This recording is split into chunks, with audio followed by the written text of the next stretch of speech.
Bien, muy buenas tardes para todos nuestros asistentes. Muchas gracias por acompañarnos nuevamente. Mi nombre es Nicolás Bobadilla y pertenezco al área de Estrategia Digital de la Asociación Colombiana de Periodoncia y Ocio Integración. Les doy la bienvenida entonces a este nuevo seminario del campus virtual de ACPO. Recuerden que este es un espacio que tiene como objetivo seguir compartiendo conocimiento y hacer mucho más fuerte la comunidad de especialistas en periodoncia en nuestro país. Como les decía, la charla de hoy se titula La importancia del auxiliar en el consultorio odontológico. Esta charla estará a cargo de la doctora María Elvira Grueso. Ella es profesional en odontología con especialización en odontopediatría. Antes de comenzar, lo usual, esta sesión está siendo grabada en este momento y le recomendamos a todos el uso de audífonos, por un lado, para que nos escuchen mejor, y por supuesto el cable de datos, el cable de red, para una mejor conexión.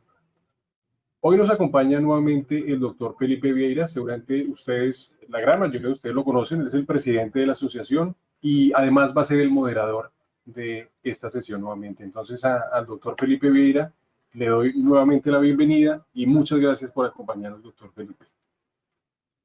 Muchas gracias, Nicolás. Gracias a todos ustedes por estar acá en el campus virtual ACPO.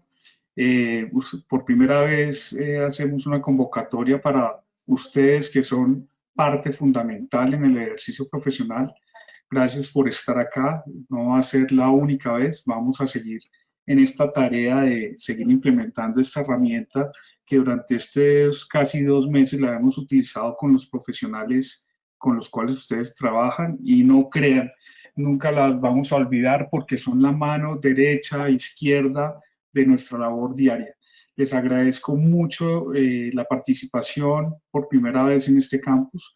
Los invitamos a que sigan conectándose con nosotros. Les llegará información, les llegará formularios para que ustedes puedan llenarlos para diferentes actividades y que lo puedan compartir con sus compañeras auxiliares en general. Quiero agradecer a la doctora María Elvira por haber aceptado esta invitación. Hoy es un día muy importante para la odontología colombiana. En época de crisis tenemos que crecer y esta es una gran oportunidad para crecer, no solamente profesionalmente, sino también personalmente. Han pasado ya casi 2 meses.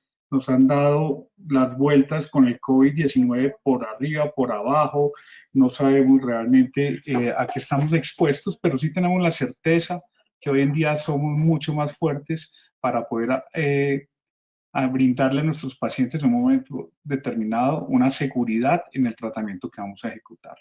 Para ponerlas en contexto, hoy salió a nivel del Ministerio, no del Ministerio de Salud, sino de la Secretaría de Bogotá, una resolución, y el viernes pasado a través del Ministerio de Salud la atención de urgencias y prioritarios. Yo me imagino que desde el punto de vista laboral, los profesionales con los cuales usted trabaja les harán llegar pues, los diferentes protocolos transicionales en los cuales se ha venido trabajando a expensas de que el Ministerio de Salud no los apruebe. Para no ir más allá y seguir pues ya con la conferencia, quiero presentar a la doctora María Elvira Grueso, amiga personal. Gracias por haber aceptado esta invitación, María Elvira. La doctora María Elvira es profesional de odontología de la Universidad Javeriana, especialista en odontopediatría de la Asociación Argentina de Odontología, diplomado de acreditación en salud para IPS ambulatoria, experiencia de 20 años en áreas de dirección de IPS, implementación de seguimientos del sistema obligatorio de garantía de calidad en salud en los componentes de habilitación y acreditación, actualmente gerente de Optiláser y asesora del laboratorio Farpac. Muchas gracias a Jenny Pardo del laboratorio Farpac y a María Elvira por haber aceptado esta invitación. Y el tema que hoy nos trae la doctora María Elvira es la importancia del auxiliar en el consultorio odontológico, con el énfasis de seguridad del paciente en odontología, donde se tocarán 4 aspectos importantes: generalidades de seguridad del paciente, prácticas seguras, reporte y análisis de eventos adversos, y el último, documentos de seguridad del paciente para el profesional independiente. Muchas gracias, doctora María Elvira, y recibiré las preguntas a través del chat para poderle al final expresárselas a la doctora para que puedan contestárselas. Muchas gracias, María Elvira, por estar acá. Muchas gracias a ti, Pipe. Muchas gracias por la invitación y gracias a Elena y a Nicolás por todo el apoyo. Y para mí es realmente muy satisfactorio poder contar con las auxiliares en este espacio.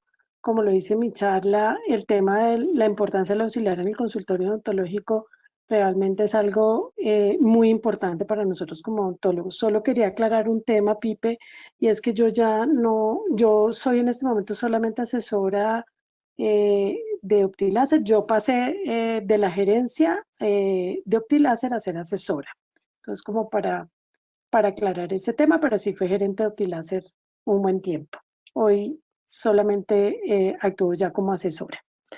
Entonces, para retomar el tema, estoy muy complacida de tener hoy en día las auxiliares en esta charla. Las auxiliares para nosotros en el consultorio son la mano derecha nuestra y tiene el auxiliar a cargo una cantidad de responsabilidades que hemos nosotros los odontólogos delegado en ellas por la confianza que les tenemos y porque sabemos de su formación y de su perfil.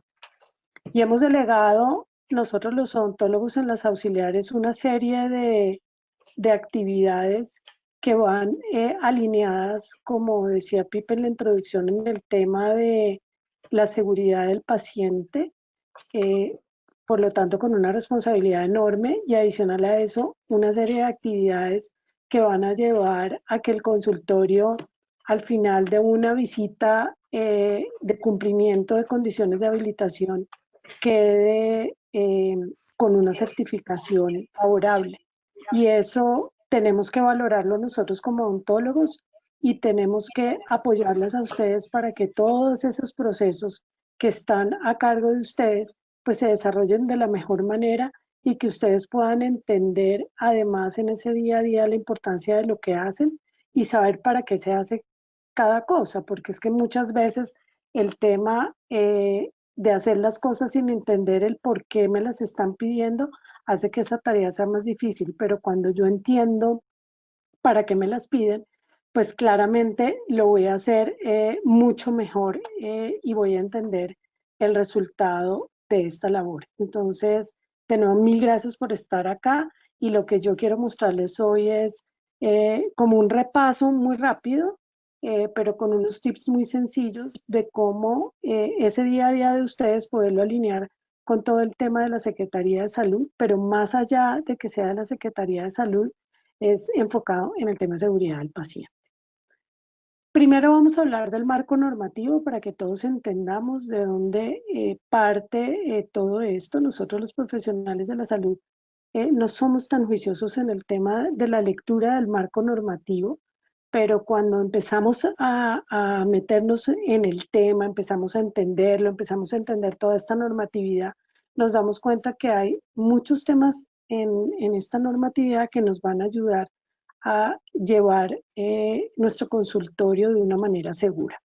Este marco normativo claramente nace de la habilitación y la habilitación siempre ha sido algo que ha generado tanto en los odontólogos como en los auxiliares una angustia enorme y yo creo que básicamente está relacionado con el tema de no poderle entender a profundidad lo que nos exigen y lo que buscamos hoy precisamente es eso, que esto no nos genere esta angustia y podamos entender qué es lo que tenemos que cumplir.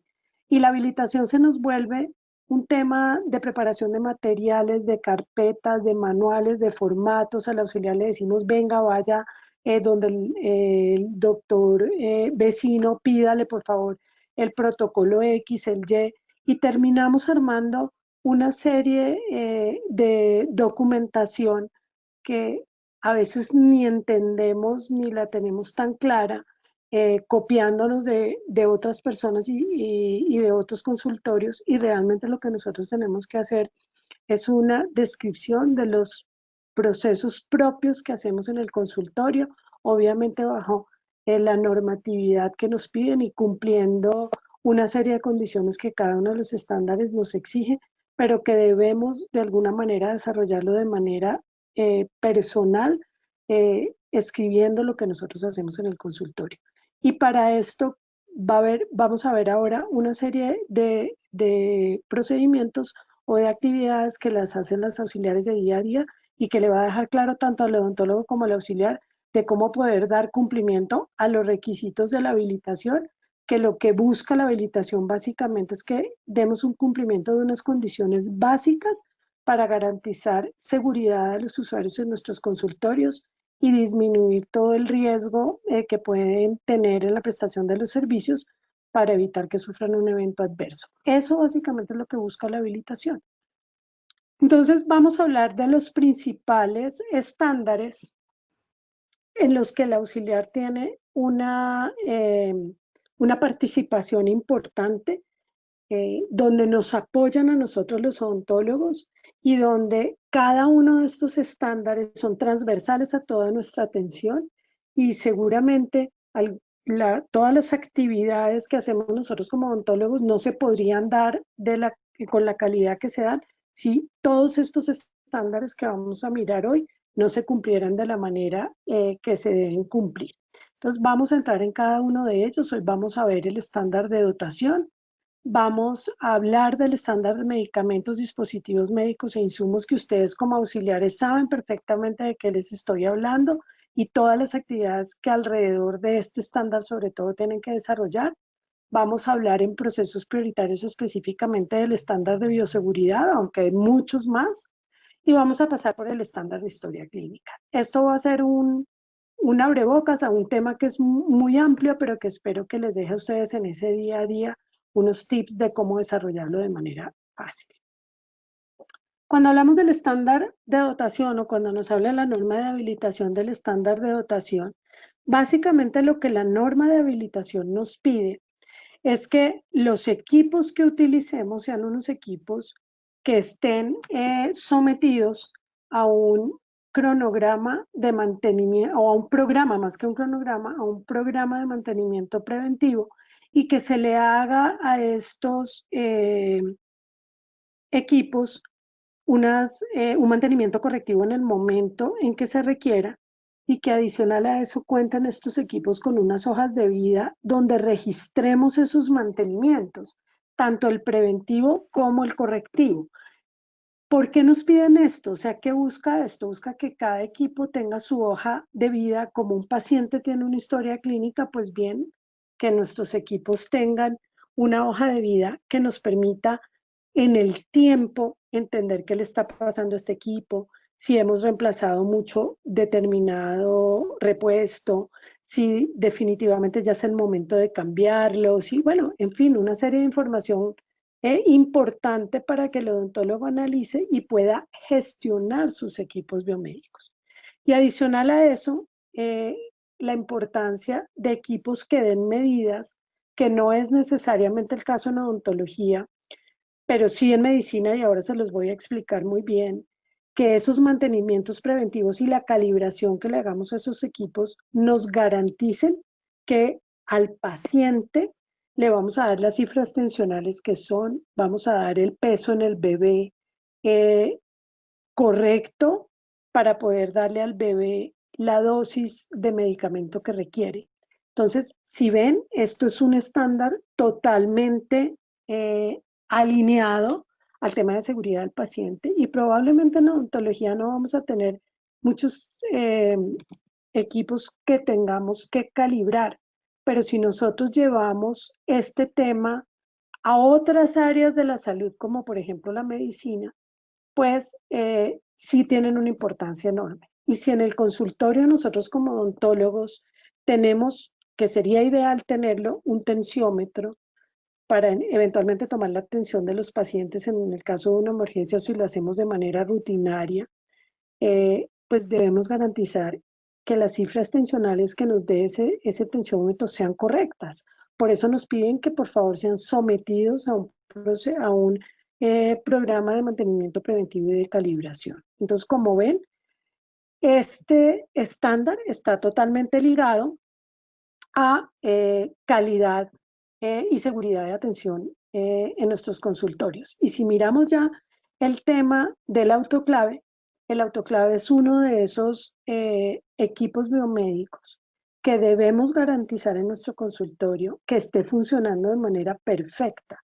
Imagínense un autoclave que no nos haga de manera correcta el proceso de esterilización de nuestros pacientes, pues claramente vamos a correr un riesgo enorme de que nuestros pacientes presenten infecciones asociadas a la atención en salud, uno de los eventos adversos más grandes que podemos encontrar en los servicios de salud. Entonces, cuando la norma nos dice haga una recalificación anual de su autoclave, nos lo está pidiendo es ¿por qué? Porque debemos garantizar que este equipo funcione perfecto para poder prestarle al paciente una atención donde disminuyamos al menor punto posible todos los riesgos de transmitirle una infección. Entonces, no es porque a mí me quieran poner una traba más en la habilitación o me ponen unos requisitos adicionales, no tiene una lógica detrás de eso, y es que ese equipo que produce que nos ayuda en el proceso de atender de manera segura al paciente y evitar infecciones, pues debe estar calibrado para que sintamos seguridad y le transmitamos seguridad a nuestro paciente. Y adicionalmente en este estándar de dotación, lo que nos piden es que tengamos un listado o un inventario del instrumental que estamos utilizando nosotros en el consultorio. Primero, con el fin de poder llevar, como lleva cualquier empresa o en cualquier sitio, un inventario de sus activos. Eso si lo miramos desde el punto de vista gerencial de cualquier empresa, pues existe ese procedimiento en cualquier empresa que podamos saber qué tenemos de activos fijos nosotros y que adicional a eso nos sirva para poder calcular si definitivamente tenemos el instrumental suficiente para poder atender el número de pacientes que diariamente atendemos y que lo crucemos, esa cantidad de instrumental versus los ciclos de esterilización, y que cuando vaya alguien a hacernos una auditoría le quede muy fácil entender que con esa cantidad de instrumental que tiene, más los ciclos de esterilización que hace diariamente, vamos a garantizar la atención de todos los pacientes con instrumental estéril. Entonces, esa es la razón por la cual nos dicen que tengamos un inventario de los equipos biomédicos, que tengamos un cronograma del mantenimiento preventivo de esos equipos biomédicos para cada equipo, cuándo le vamos a hacer el mantenimiento, y básicamente el tiempo, la frecuencia que definimos para hacer el mantenimiento debe estar relacionada con dos cosas. Primero, con lo que nos recomienda el fabricante, y segundo, ya dependiendo de la edad de ese equipo biomédico, del tiempo que lleva con nosotros, pues seguramente la frecuencia de esos mantenimientos va a ser mucho más seguida que un equipo nuevo. Y como les decía, nos dicen que por favor llevemos un inventario del instrumental y que lo clasifiquemos además por paquetes para poder saber la suficiencia de ese instrumental con respecto a los ciclos de esterilización, el número de pacientes que tenemos y poder garantizar que estamos atendiendo a todos los pacientes con instrumental estéril. Adicional a eso, entonces aquí les hago como ya un resumen grande de lo que uno debería tener en ese estándar, que es la hoja de vida de los equipos biomédicos. En cada hoja de vida del equipo debe ir el manual de funcionamiento del equipo. Y los invito y las invito a ustedes auxiliares a que nos motiven a nosotros, a los odontólogos, a que leamos los manuales de los equipos que tenemos en el consultorio. Si nosotros compramos para nuestra casa un televisor, si compramos cualquier tecnología que compremos para nuestro uso personal, les garantizo que no lo prendemos hasta no entender el manual, hasta no saber cómo va a funcionar, hasta no saber, mejor dicho, todo sobre el último celular, sobre el último televisor, pero les pregunto si de verdad conocemos el manual, por ejemplo, de nuestro autoclave. Y necesitamos conocerlo para saber cómo funciona, para saber cómo evidenciar si está funcionando mal. Entonces, en la hoja de vida de cada equipo debemos tener el manual, y aquí las auxiliares yo sé que van a hacer las personas que nos van a ayudar a jalonar a nosotros, a los odontólogos, para que estemos pendientes de este tema. Adicional a eso, en esa hoja de vida se deben registrar todos los datos del equipo y debemos registrar, como les decía, como si fuera una historia clínica, los mantenimientos preventivos y correctivos que se le hacen al equipo. Y ustedes, las auxiliares o el personal auxiliar, porque podemos tener auxiliares que no necesariamente sean mujeres, que estén también aquí con nosotros, son las mano derecha de nosotros para poder ayudarnos a llevar esta tarea adelante y son la mano derecha para garantizar que en el consultorio vamos a contar con la hoja de vida de cada equipo biomédico como si fuera la historia clínica de un paciente. De esa es exactamente esa comparación, es ver qué es todo lo que le ha pasado a mi equipo, qué le hicieron en el mantenimiento preventivo, qué le hicieron en el mantenimiento correctivo, cuándo le toca el próximo mantenimiento. Y es exactamente lo que nosotros como odontólogos programamos con nuestros pacientes y anotamos en la historia clínica. ¿Y para qué anotamos en la historia clínica?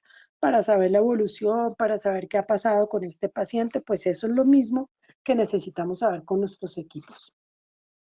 Tenemos que tener el cronograma del mantenimiento preventivo, la hoja de vida del técnico de mantenimiento, que antes en el consultorio nosotros hacíamos el mantenimiento preventivo y el mantenimiento correctivo con personas que no han tenido una formación universitaria y que hoy en día técnica les exigen esa formación técnica y que nos debe entregar todos sus soportes para garantizar que sea la persona idónea. Y debemos tener un listado instrumental y de paquetes. Con esto damos cumplimiento a ese estándar y damos cumplimiento al estándar de dotación que claramente nosotros como odontólogos no lo vamos a hacer tan juiciosamente de la manera como ustedes lo hacen. Ustedes tienen este proceso en sus manos, ustedes son las empoderadas de este proceso en el consultorio que nos va a ayudar, como les dije, a poder prestar una atención con calidad y seguridad al paciente. Y esta es la manera de desarrollarlo. A veces le tenemos mucha angustia a cómo tenemos que desarrollar los estándares y si ustedes se dan cuenta, este estándar, con estos tips que les estoy dando, daríamos cumplimiento total. Ahora vamos a hablar del tema de medicamentos, dispositivos médicos e insumos. Y en medicamentos, dispositivos médicos e insumos, pues hay dos tareas fundamentales que ustedes como auxiliares deben hacer. Y una se llama el control de la temperatura y la humedad de los sitios donde estamos almacenando medicamentos y dispositivos médicos. Este no es un tema muy complejo en Bogotá, sin embargo es un tema muy complejo en otros sitios donde tenemos humedades altísimas y pues unas temperaturas también que superan las temperaturas recomendadas por el fabricante de los medicamentos para que estos medicamentos mantengan sus condiciones.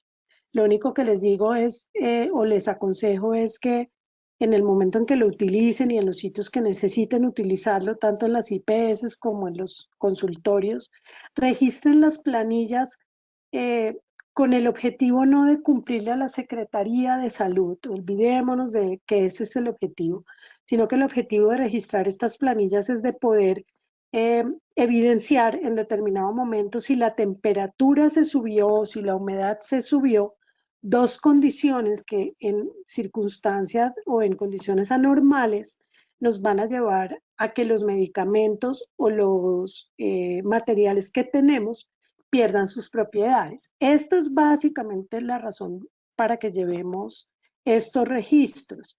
Y una vez ustedes evidencien que la temperatura está más alta o que la humedad también incrementó su valor, es muy importante hablarlo con el odontólogo para tomar decisiones o de reubicar los medicamentos de sitio o si la humedad está muy amplia de mirar de mirar temas que nos puedan ayudar a controlar esa humedad.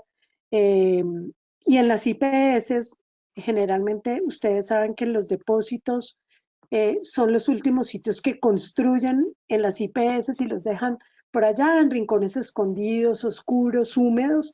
Allá sí que tenemos que tener mucho control de estas dos variables y les repito, diligenciarlos con la responsabilidad de tener que reportar y tomar decisiones en el momento en que la temperatura y la humedad superen sus límites. La otra actividad que realizan ustedes con los dispositivos médicos y con los insumos es poder controlar las fechas de vencimiento. Y el control de la fecha de vencimiento de los medicamentos y de los insumos es una tarea totalmente relacionada con la seguridad del paciente. Solamente pensemos en la aplicación de una anestesia que esté vencida, ¿qué le puede ocasionar al paciente? No pensemos en ningún otro medicamento de los que manejamos en odontología, sino solamente este, lo cual hace que esta tarea de control de fechas de vencimiento, vuelvo y repito, contrario a que sea un tema que el ministerio pone para ponernos trabas en el ejercicio día a día, lo que están haciendo es decirnos, venga, le ayudamos a que su paciente no vaya a sufrir un evento adverso al aplicarle usted un medicamento vencido. Y en el caso de odontología, claramente un anestésico vencido. Entonces es una responsabilidad muy grande la que ustedes como auxiliares tienen al desarrollar esta tarea y que claramente nos va a apoyar a nosotros los odontólogos en una atención segura. Formas de controlar las fechas de vencimiento existen muchas. Y lo que pasa es que se popularizó, digamos, el tema de la semaforización. Entonces, la semaforización es una excelente metodología para hacerla, pero esa semaforización funciona sí o sí si yo, uno, le hago seguimiento mensual y dos, si yo busco maneras de tener que resemaforizar con una frecuencia mucho menor, porque si yo tengo una frecuencia muy alta para resemaforizar, tal vez el día a día no me lo va a permitir hacer y voy a correr el riesgo de no hacer esta tarea con el juicio que requiere y voy a correr el riesgo de tener medicamentos vencidos en el consultorio y mucho más allá de aplicarle un medicamento vencido al paciente. Ustedes saben que cuando visita la Secretaría de Salud, lo primero que todo el mundo corre es a verificar que no tenga medicamentos vencidos y les garantizo que todas las auxiliares que están aquí oyéndome, que todos los odontólogos que me están oyendo, han pasado por este tema y sacan la bolsa corriendo de los medicamentos que están vencidos. Esto no nos debería pasar. Y no nos debería pasar porque va a llegar la Secretaría de Salud, sino que no nos debería pasar porque quien está corriendo un riesgo enorme es el paciente. Entonces, les voy a enseñar una metodología que digamos que muchos de ustedes seguramente ya la conocen, que les va a servir para repasarlas y que las personas que no me han oído nunca tal vez no la manejen de esta manera, y si la manejan de esta manera, perfecto. Y las que ya la conocen lo vamos a repasar porque esta metodología va a garantizar que no tengamos medicamentos vencidos ni insumos vencidos en el consultorio. Entonces, la primera recomendación es que utilicemos la semaforización con los colores rojo, amarillo y verde. Nunca cuando vayamos a semaforizar, tapemos las fechas de vencimiento, por favor, porque yo hago muchas auditorías en las IPS y cuando voy y hago auditorías me doy cuenta que no podemos evidenciar la fecha de vencimiento porque quedó tapada con el sticker. Entonces, por favor, el sticker, ponerlo en un sitio donde no nos tape la fecha de vencimiento. Todos los medicamentos, dispositivos médicos e insumos que se venzan en el año en curso, o sea, para el ejemplo de este año en el 2020, deben ir marcados con rojo. Y adicional a ponerle el sticker rojo, dentro del sticker deben poner el mes en que se vence. No van a poner la 2 de marzo del 2020, no. Solamente le ponemos rojo al que se vence este año y dentro de ese círculo vamos a marcar, van a creer que yo soy muy necia, con un Sharpie, pero mejor con un Sharpie para que no se borre el mes en que se vence. Entonces, un medicamento, un insumo, un dispositivo médico que se venza en septiembre del 2020 va a tener un sticker rojo y en el sticker va a tener marcado con un Sharpie septiembre. Los medicamentos, dispositivos médicos e insumos, imagínense que además yo siempre les repito, medicamentos, dispositivos médicos e insumos, porque en el consultorio tenemos que semaforizar todo. no solo los medicamentos, que se venzan en el año siguiente al año en curso, deben ir con un sticker amarillo, y no le vamos a marcar ningún mes ni nada, porque ahora vamos a entender por qué no lo tenemos que hacer. Y los que se venzan en el 2022 en este caso, o sea, 2 años o más del año en curso, los vamos a marcar con un sticker verde y tampoco nos vamos a preocupar por el mes. Como se debe hacer limpieza y desinfección de todos los cajones una vez al mes, una vez al mes, una vez cada 15 días, una vez cada vez que sea necesario y lo definan con el odontólogo. Ese último día del mes dejen una limpieza de cajones, sacan del cajón todos los medicamentos, todo lo que tienen en el cajón, hacen la limpieza y desinfección del cajón y todos los medicamentos que están marcados con rojo los dejan a un lado. Y si hoy es 31 de mayo y busco los que están marcados con mayo, los que se vencieron en mayo, los desecho porque ya están vencidos y vuelvo y pongo todo en mi cajón. Hasta que llegue al 31 de diciembre, solo con los rojos vencidos en diciembre, y esos los desecho en diciembre, y en enero inicio con 0 rojos. En el mes de enero, todos los que estaban con amarillo los resemaforizo en rojo, y todos los que estaban en verde, algunos se volverán amarillos y otros entrarán a ser verdes. Si ustedes hacen esto, se dan cuenta que solamente una vez al año tienen que resemaforizar. Una sola vez al año resemaforizan. Y una vez al mes controlan medicamentos vencidos. Y de esta manera le están dando seguridad al paciente y estamos garantizando que el día que nos avisen una visita de la Secretaría de Salud, pues damos una revisada, pero vamos a garantizar que no vamos a tener nada vencido y no va a correr ni riesgo nuestro paciente, ni riesgo nosotros en la visita de habilitación. Adicionalmente a eso, nos piden unas planillas de medicamentos que el auxiliar debe diligenciar una vez reciba el medicamento y una vez reciba el dispositivo médico. Cada una de las planillas tiene unas variables que están descritas en la norma claramente y que cada una de las variables me va a ayudar en el día que tenga que reportar al INVIMA un evento adverso producido por un medicamento o por un dispositivo médico. Todos los profesionales de la salud y todas las IPS debemos reportar ante el INVIMA si tenemos algún evento adverso por cualquiera de estos dos, tanto medicamentos como dispositivos médicos, y cuando lo reportemos nos van a preguntar el lote, el registro INVIMA, la presentación, la fecha de vencimiento, en fin, todas estas variables que nos están pidiendo que diligenciemos en esas planillas. Entonces, si se dan cuenta, esto volvemos al mismo tema, no es un tema por poner una traba al día a día de nuestro ejercicio, sino que es un tema que va a ayudar a la seguridad del paciente el día que tengamos que registrar un evento adverso, levantar la mano y decir el lote X de los guantes tal, de la marca tal que se vencía en tal fecha, está generando alergias en los pacientes.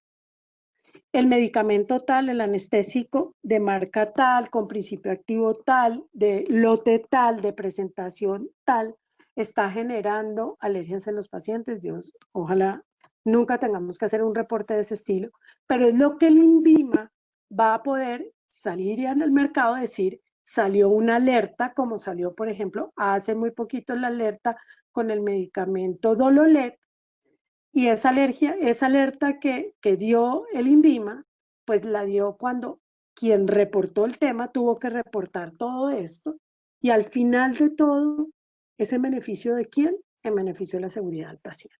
Entonces, esa es la razón por la cual un trámite dispendioso como es este, del diligenciamiento de la planilla, debemos hacerlo con juicio, porque al final va a tener, como todo lo de habilitación, una razón de ser enfocada en la seguridad del paciente. En procesos prioritarios, pues no voy a hablar de lavado de manos ni me voy a detener en el lavado de manos porque ya todos sabemos hoy más que nunca la importancia del lavado de manos.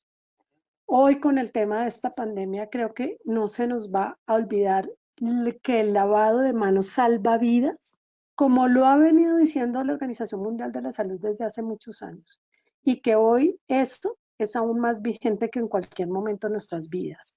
Sabemos que lavarnos las manos en el actual momento en que estamos, lavarnos las manos por lo menos cada 3 veces, disminuye en un 50% el contagio de el COVID.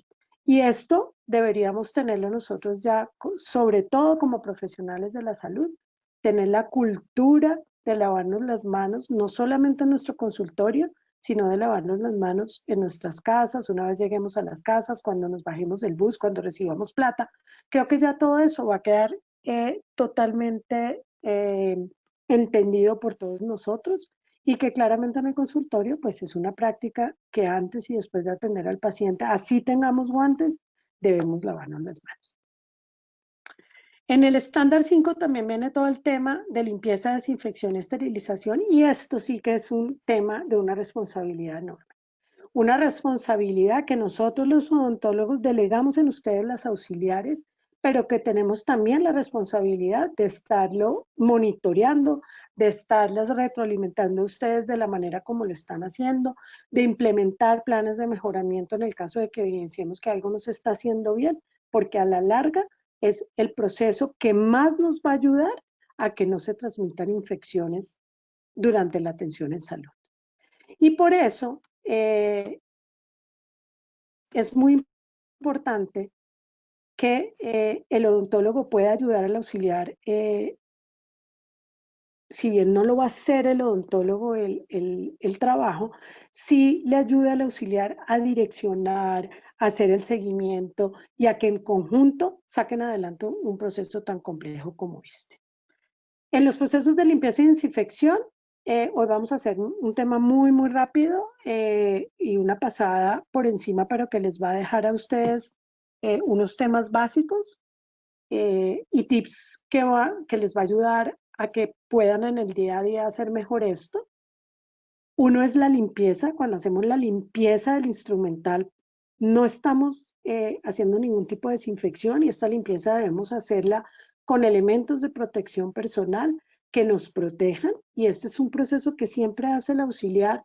Una vez levanta de la bandeja del odontólogo el instrumental y lo sumerge en el detergente enzimático, después lo cepilla y lo lava, pero ahí tienen que tener mucho cuidado porque aquí no hay desinfección, todavía todo el instrumental está en riesgo de contaminarnos. Después debemos hacer una desinfección de alto, intermedio, bajo nivel, y al final viene el proceso de esterilización, donde en ese proceso pues hay que analizar una serie de indicadores que nos van a contar cómo se dio ese proceso, y son los indicadores físicos, los indicadores químicos y los indicadores biológicos, que nuevamente nos vamos a dar cuenta que son temas que no son por ponernos una traba adicional, sino que están totalmente ligados a la seguridad del paciente. Y para eso es muy importante que leamos, que entendamos cuál es el producto que estamos utilizando, que cada vez que vayamos a hacer la selección de los productos con los que vamos a hacer limpieza y desinfección o los indicadores que vamos a utilizar, entendamos claramente qué estamos comprando, para qué sirve y que lo apliquemos de la manera correcta. Y en los procesos de limpieza debemos utilizar detergentes multienzimáticos, en desinfección de alto nivel glutaraldehído, de nivel intermedio alcohol al 80% y de bajo nivel amonios cuaternarios. Marcas comerciales, muchas en el mercado, pero antes que elegir la marca comercial, entendamos qué es lo que vamos a hacer. Si vamos a hacer una desinfección de nivel medio, debemos utilizar alcohol. Si vamos a hacer una desinfección de bajo nivel amonios cuaternarios, y ya después sí miremos las marcas. Pero primero miremos qué estamos usando, porque uno cuando hace las auditorías se da cuenta que están usando el mismo producto con dos nombres comerciales diferentes y lo están usando, uno para hacer desinfección de alto nivel, de nivel intermedio, perdón, y otro para hacer desinfección de bajo nivel, y a la larga son dos productos para hacer desinfección de bajo nivel. Entonces, lo primero que se tienen que aprender ustedes son los nombres genéricos: amonio cuaternario, detergente multienzimático, glutaraldehído, alcohol. Y ya después miren el nombre comercial y ahí sí lo pueden aplicar de manera correcta. Y para la esterilización, pues están todos los indicadores. Vuelvo y repito, ¿qué tenemos que hacer? Leer, informarnos, ver la ficha técnica, ¿para qué sirve? Y aquí les voy a poner un ejemplo importante y es una tarea diaria que hacen ustedes como auxiliares, que nosotros los odontólogos deberíamos hacerle seguimiento y que se nos convierte más que en un análisis, en un requisito más que tenemos que pegar a la planilla de trazabilidad de esterilización, que pasamos por alto el análisis, que es lo más importante. Acuérdense que estos se llaman indicadores químicos y como lo dice su nombre, nos están indicando algo. Por lo tanto, debemos hacer un análisis. Estos indicadores fueron tomados con permiso de un odontólogo en una de las auditorías porque él entendió que era válido poderlo compartir con unos colegas. Y para él y para su auxiliar, esto estaba absolutamente normal. Y cuando uno ya conoce un poquito más del tema, evidencia que aquí estos indicadores no están normales, que no se analizaron y que claramente se empezaron a presentar una serie de eventos adversos con infecciones y esto lo hubiera podido prevenir si se hubieran analizado con anticipación. Y miren lo que pasa. Estos indicadores normalmente vienen de rosado y como cambió el color a verde, dijimos, uy, no, ya, listo, se pegaron en la planilla, corrimos, quedó pegado en la planilla, lo anexamos en el folder donde lo estamos anexando, nadie analizó y resulta que estos indicadores no están normales. Fueron claramente sometidos a un cambio de temperatura porque cambiaron de color rosado a color verde. Pero miren lo que pasa y espero que tengan una resolución donde puedan ver lo que está pasando. Los de arriba no tienen ningún halo. Los de abajo tienen un halo alrededor del chulito y los de abajo aumentan aún más el halo. Eso hace que estos indicadores no estén normales. Si nosotros conocemos la ficha técnica de estos indicadores, sabemos que en la cámara de este indicador, en la cámara de este autoclave, había demasiado vapor y ese vapor no está permitiendo que el proceso de esterilización se haga de manera correcta y no queda el instrumental estéril como debería quedar. Si en el caso de este odontólogo se hubieran analizado estos indicadores, desde el primero, desde este segundo, o sea, desde este, ya hubiéramos mandado a que el técnico revisara el autoclave. Y no se mandó a revisarlo, siguieron los indicadores saliendo como este último, y al final un tema muy importante de infecciones en pacientes que hubiéramos podido prevenir si hubiéramos analizado el indicador a tiempo. Entonces, a lo que yo me refiero con todo esto es que si nos piden que tengamos un indicador, es para que lo analicemos, leamos la ficha técnica, entendamos cómo analizarlo y una vez salga, hagamos el análisis de cómo salió. Y lo otro que tienen que estar y que tienen que tener muy en cuenta es la temperatura para la que están indicadas los indicadores. En este caso, aplica para 121 y 134 grados y debemos saber bien qué estamos comprando porque podemos estar esterilizando en 134 y resulta que estamos utilizando indicadores de 121 grados. Aquí está la planilla de trazabilidad de todo el proceso de esterilización, que lo que nos va a permitir es hacer, como lo dice su nombre, una trazabilidad que es como un recorrido por toda la historia de ese proceso de esterilización para saber qué pasó en el evento que tengamos alguna complicación con algún paciente. Por último, vamos a hablar un poquito de la historia clínica, porque ustedes como auxiliares están encargados de la custodia de la historia clínica y tienen que saber que la custodia clínica, primero, es un documento legal, segundo, está sometida a toda la reserva. Somos solamente nosotros los profesionales de la salud y ustedes que son equipos de salud a los que tenemos acceso a la historia clínica y el paciente y cuando el paciente autoriza a un tercero a tenerlo. Entonces, la custodia está a cargo siempre de ustedes como auxiliares para que por favor este proceso lo lleven con toda la rigurosidad del caso y adicional a eso, para que todos los datos que nos piden que diligenciemos del paciente tengan los datos básicos que nos piden y dentro de esos datos nos piden el nombre y el teléfono del acompañante y el nombre y el teléfono de la persona responsable el nombre de la EPS o aseguradora, que son datos fundamentales en el evento que tengamos una urgencia con un paciente en el consultorio y tengamos que remitirlo a una EPS o llamar a un familiar para decirle que su familiar está en el consultorio como paciente y tuvo un problema dentro del consultorio. Entonces, también esos datos que nos están pidiendo como obligatorios es muy importante diligenciarlos porque están enfocados al manejo que tengamos que dar en el evento, tener que remitir al paciente a un hospital o pedir una ambulancia en el caso de una urgencia. Entonces, esto era lo que teníamos hasta hoy. Quedo pendiente si tienen alguna pregunta o algo. Y espero que esto les haya servido en este breve tiempo que tenemos para darles tips en ese desarrollo de la actividad de ustedes del día a día. Bien, doctora Grueso, muchas gracias por la exposición. Como usted lo dice, pues, como lo anunciamos al principio, pues evidentemente vamos a pasar a la sección en donde el doctor Felipe Vieira nos va a ayudar a responder algunas de las preguntas que los asistentes nos hicieron llegar durante el transcurso de la exposición. Entonces, invito nuevamente al doctor Felipe Vieira, le agradezco y bueno, los dejo a ustedes dos allí interlocutando y respondiendo esas dudas de los asistentes. Bueno, María Elvira, Gracias. muchas gracias por la presentación. Yo creo que este es un abrebocas de lo mucho que tú nos puedes compartir para la Asociación Colombiana de Periodistas de Integración. Y hay una serie de preguntas. La primera es desde la Clínica Odontológica en Medellín, del doctor Andrés Duque, del doctor Ricardo Arango y toda su parte interdisciplinaria. Nos hacen la siguiente pregunta. Doctor, ¿nos puede regalar, por favor, la normatividad de la semaforización? Listo, entonces con respecto a la semaforización, no existe ninguna normatividad.